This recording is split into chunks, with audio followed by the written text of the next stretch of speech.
Os anos 80 e os anos 90 foram muito bons pro futebol. A gente teve jogadores que marcaram décadas e simplesmente não ligavam pra nada que a imprensa diziam e falavam sobre eles. E os caras simplesmente agiam da forma que eles queriam. Os caras ganhavam título, eles faziam gols, os caras eram o melhor jogador do mundo e pra mim o melhor exemplo disso é o próprio Romário. Pô, cara, não tem jeito, o baixinho com certeza era o mais diferenciado do seu tempo. E mano, muitas pessoas elogiam bastante os anos 80 e os anos 90, mas eu vejo poucas pessoas falando sobre o quão bom foi os anos 2000 no futebol. Mano, eu vou separar em simplesmente três partes. A primeira delas é a questão dos jogadores de futebol com fãs e com a imprensa, o futebol em si, como ele era jogado naquela época, simplesmente as modinhas dos anos 2000. Mano, simplesmente nos anos 2000 já tinha essas paradas de paparazzi. Hoje em dia tem, às vezes um jogador vai pra um lado, vai pro outro, e o pessoal já sabe da vida do cara toda, mas lá no começo dos anos 2000 ainda não tinha aquela acessibilidade da internet toda. A gente via muitos artistas sendo fotografados em tudo que eles faziam na vida deles. Pô, se o Zezinho do Barcelona vai tomar um café, os caras simplesmente fotografavam e colocavam na capa de jornal. E cara, pra ser sincero, eu não sei se é minha visão de um moleque que nunca viveu os anos 2000 em si, porque eu nasci nos anos 2000, não tem como eu ter vivido uma época que eu era pequeno. Eu tenho uma leve impressão que a maioria das crianças daquele tempo queriam ser jogadores de futebol e as suas principais inspirações eram os próprios jogadores de futebol. Pô, cara, pensa bem, antigamente as crianças brincavam muito mais nas ruas, elas jogavam muito mais futebol, e hoje em dia, querendo ou não, acho que a coisa mais predominante entre os jovens e adolescentes são as redes sociais. Então muitas vezes o moleque vai querer ser um youtuber, um cantor. Eu acho que as profissões com o tempo foi variando, até porque você tá me vendo gravando esse vídeo, né, cara? Infelizmente eu não vi nenhum jogador de futebol. Mas também assim, cara, pra ser sincero, eu acho que nenhum clube merece minha jogabilidade esportiva. Ou seja, na minha visão, as pessoas antigamente tinham muito mais ligação com os próprios jogadores de futebol, não que hoje em dia tenha perdido. Hoje em dia você vê vários fãs de Cristiano Ronaldo, de Messi, mas eu acho que antigamente em si, como tinha tantos outros poucos conteúdos pra se assistir, acabava sendo algo muito único. E agora, meus amigos, iremos falar sobre o futebol jogado nos anos 2000. Cara, por incrível que pareça, nos anos 2000 o campeonato mais forte era o campeonato italiano. E isso se torna muito estranho pra nós, porque hoje em dia o campeonato italiano é muito ruim, cara. E nesse tempo, meu amigo, o Milan, o Napoli, a Juventus e a Inter de Milão davam medo. Meu amigo, principalmente o Milan, porque ele tinha simplesmente dois indivíduos, um chamado Maldini e o outro chamado Gattuso. E meu amigo, não é querendo falar nada não, mas esses caras botavam medo em qualquer um. E olha esse trecho aqui do jogo Milan vs Juventus e a gente percebe que tem uma falta pra Juventus. E quando os caras cobram, a falta não foi muito bem não, só que meu amigo, tá simplesmente o Maldini brigando com o Chiellini. O Maldini simplesmente fez o Chiellini parecer nada comparado a ele, mano. E pô, mano, só quem acompanha o futebol europeu sabe que o Chiellini é um dos melhores zagueiros da história do futebol. E o Maldini não colocava medo nos caras porque ele era um cara brigão, mas sim porque o cara jogava muita bola, mano. Há muitas pessoas que falam que o Maldini foi o melhor zagueiro que elas já viram jogar. Cara, já falando do Gattuso, a gente viu um jogador completamente diferente. A gente viu um jogador extremamente calmo, um cara que não se envolvia em briga, um cara que quase nunca machucou ninguém num campo de futebol. Eu acho que talvez ele tenha sido um dos jogadores mais tranquilos que o futebol já teve em sua história. Mas de fato ele era um grande jogador e foi muito importante pro Milan também. E cara, nos anos 2000 a gente também viu o começo de um tal menino chamado Messi. E cara, pra ser sincero, na minha visão, esse moleque vai ter um bom futuro, hein, mano. O moleque é rápido pra caramba, o moleque sabe driblar e ele é amigo do Ronaldinho Gaúcho. Hey, man!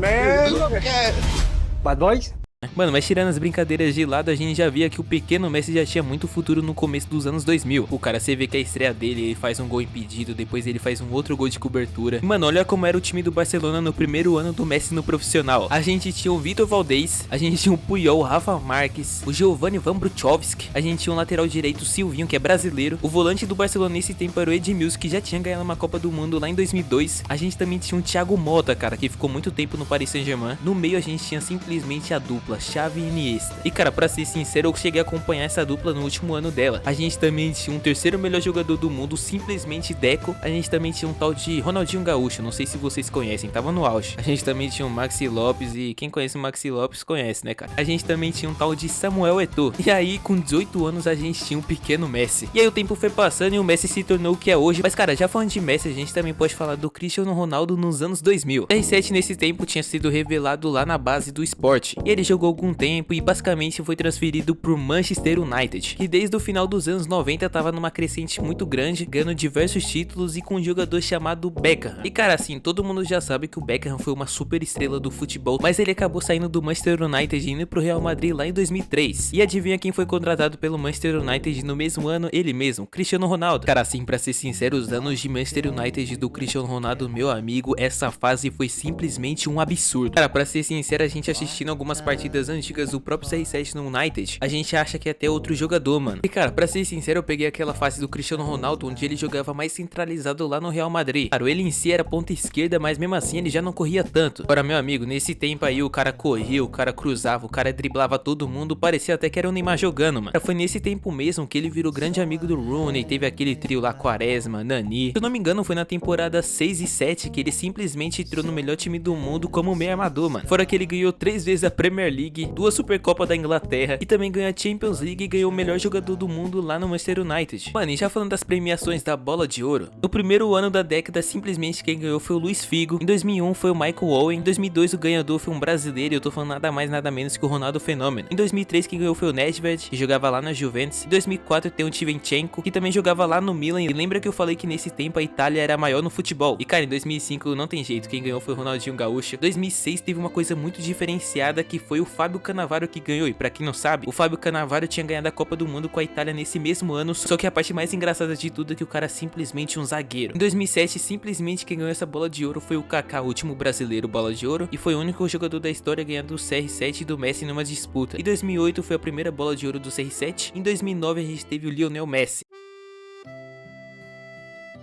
Cara, pra ser sincero, eu não sei se é impressão minha, mas talvez o futebol antigamente parecia ser uma parada mais individual e muito mais rápida. Eu acho que o pessoal antigamente gostava muito mais de ver o futebol arte, que tinha muito mais técnica e muito menos tática. Eu confesso que eu mesmo às vezes subestimo alguns jogadores de antigamente, porque o cara não tem alguns mesmos números de jogadores de hoje em dia. Mas cara, eu acho que talvez seja uma coisa pra vida a gente não focar somente nos resultados e sim no processo, cara. Sim apreciar o futebol que era determinado naquela época, sem tantos números e sem tantas estatísticas e talvez até sem tantas mídias. Acho que por isso que o Pep Guardiola, depois da década de 2010 pra frente, deu tanto certo no futebol, porque ele mesmo fala que o melhor time que ele já viu na vida toda foi o Brasil de 1982, que basicamente nem conseguiu ganhar a Copa do Mundo, mas a forma que ele jogava era totalmente diferenciada. Mano, já chegamos na última parte do vídeo. Como você já sabe, o futebol em si não tem muitas modas, a própria moda do futebol são em si as chuteiras, e meu amigo, as chuteiras desse tempo eram as melhores. E já começando a falar de uma chuteira muito braba desse tempo, eu já vou começar com a Nike Mercurial Vapor. E por algumas pesquisas que eu fiz, eu descobri que o principal garoto propaganda dessa chuteira foi o Cristiano Ronaldo. E cara, pra ser sincero, eu acho que foi uma jogada de marketing, porque basicamente a chuteira é branca e vermelha, das cores do uniforme do United. Fora que nesse tempo o Cristiano Ronaldo já era considerado talvez o melhor jogador do mundo. E meu amigo, ainda continuando na Nike, a gente tem a Total 90. Assim, eu tenho quase certeza que a Total 90 foi criada lá nos anos 90, tanto que tem uma foto do Ronaldo Fenômeno usando ela. Nos anos 2000 ela meio que sofreu algumas atualizações e ela ficou um pouco mais diferenciada. E cara, pra ser sincero, eu fiquei muito surpreso, porque basicamente o garoto propaganda da Total 90 nos anos 2000 simplesmente o Wayne Rooney, parceiro de United do Cristiano Ronaldo, né, mano? E mano, pra falar a verdade, sendo 100% sincero, eu não gostei muito dessa cor amarela não. Acho que não combinou muito com as outras cores, mas ela também tem uma versão branca e azul, e pra mim aí já ficou um pouco mais legal, mano. Daqui a pouco a gente vai voltar pra Nike pra falar da melhor chuteira dos anos 2000 pra mim, mas agora vamos falar um pouco sobre a Adidas. Pelo que eu andei pesquisando, a chuteira mais forte da Adidas nesse tempo provavelmente era a Predador. E um cara que é muito visto usando ela foi o ganhador da Bola de Ouro de 2007, eu tô falando do Kaká. E eu não sei se foi uma jogada de marketing também o Kaká usar ela, porque ela também é preta e vermelha, das cores do uniforme do Milan. E cara, pra ser sincero, eu não sou o maior fã de usar isso na chuteira, esse negócio de simplesmente do cadarço, sei lá como se fala isso. Pra mim se estraga completamente a chuteira, e além de ser muito desconfortável na hora de jogar bola, mano. Mas cara, pra ser sincero, por mais que eu não gosto do design da chuteira em si, acho que pelo menos eles tentavam ser original. Aí agora vamos falar da chuteira mais bonita dos anos 2000, e eu tô falando da Nike Tiempo, sei lá como se fala. Falando em si de uma específica, a Nike Tiempo R10, uma chuteira totalmente inspirada no Ronaldinho Gaúcho. Mano, olha a cor dessa chuteira, mano, que chuteira braba, mano. Pra ser sincero, comentem aí uma outra chuteira que vocês acham que seja mais bonita que essa, ou até falem que essa é a chuteira mais bonita, mano. Isso merece o debate. Um dia eu vou fazer um vídeo tier list de chuteiras, mas não tenho que falar das chuteiras dos anos 2000, elas conseguiam ser originais, e por mais que algumas eu não ache tão bonitas, elas têm um certo mérito. E é isso, mano, espero que você tenha gostado do vídeo. Se inscreva no canal que vai ter vídeo eu não sei quando, mas cara, se você quiser ajudar financeiramente meu canal, vira membro aí, mano. Quem é membro no canal consegue ter alguns privilégios, e provavelmente eu vou lançar um vídeo antes pra vocês. Então é isso, mano, tamo junto, é nóis.